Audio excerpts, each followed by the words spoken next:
Les États-Unis, nouveau roi de l'or noir, grâce à leur pétrole de schiste. C'est un séisme dont l'onde de choc est encore mal mesurée.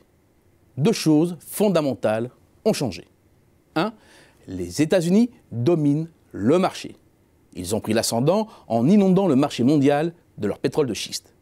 Mais pour éviter le risque d'une chute brutale des cours, incompatible avec la rentabilité du secteur, l'offre américaine a chassé dans le même temps une partie de l'offre mondiale. C'est déjà chose faite avec le Venezuela, l'Iran et finalement la mise en place de quotas de production par l'OPEP et la Russie. Les États-Unis, c'est aujourd'hui avec 12 millions de barils jour produits, plus de 13% de l'offre mondiale. 2, c'est une vélocité de réponse de ses capacités qui lui permet de contrôler l'offre marginale. Cette mainmise fait que là où le cycle conventionnel était de 3-4 ans environ, il est ultra raccourci dans le cas du pétrole de schiste, de l'ordre de 3 à 4 trimestres. Et de fait, les États-Unis sont devenus les price-makers du prix du pétrole et le grand maître des horloges. Ce nouvel état de fait a 3 conséquences majeures. 1.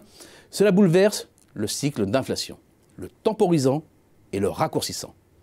En redevenant un géant pétrolier, les États-Unis pilotent le marché autour d'un prix cible déterminé en fonction de leurs intérêts. Un prix bas du baril n'est plus totalement dans l'intérêt de l'économie américaine, compte tenu des effets d'entraînement du secteur pétrolier sur celui de l'énergie, ses retombées sur l'investissement, l'emploi. A l'inverse, un prix trop élevé menace de gripper la demande intérieure. Les prix du pétrole oscillent dès lors à l'intérieur d'un couloir décidé par les États-Unis, dont les embardées sont moins violentes que par le passé. Mais dans un contexte où les pressions déflationnistes sont encore extrêmement virulentes, où l'inflation sous-jacente est très faible, comme dans la zone euro, où elle reste bloquée autour de 1% depuis des années, ce sont les oscillations, même contenues, du prix de l'énergie qui font la variabilité de l'inflation.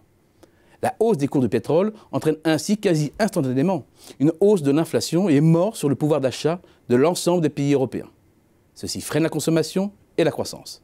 A l'inverse, une chute des cours redonne immédiatement du pouvoir d'achat et donne un coup de fouet à la croissance.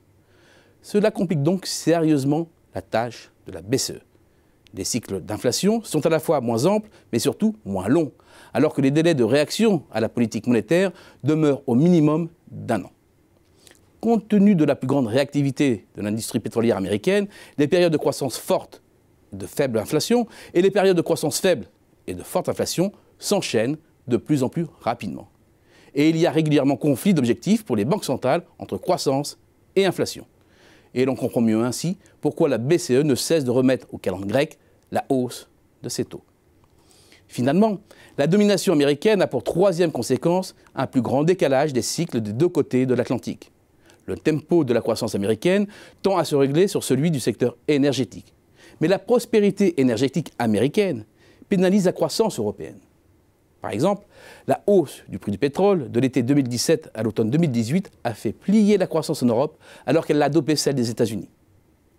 Bref, les États-Unis dominaient déjà le monde de la planète finance avec le dollar. Ils dominent désormais le monde de l'or noir avec leur pétrole de schiste et consolident les bases de l'America First.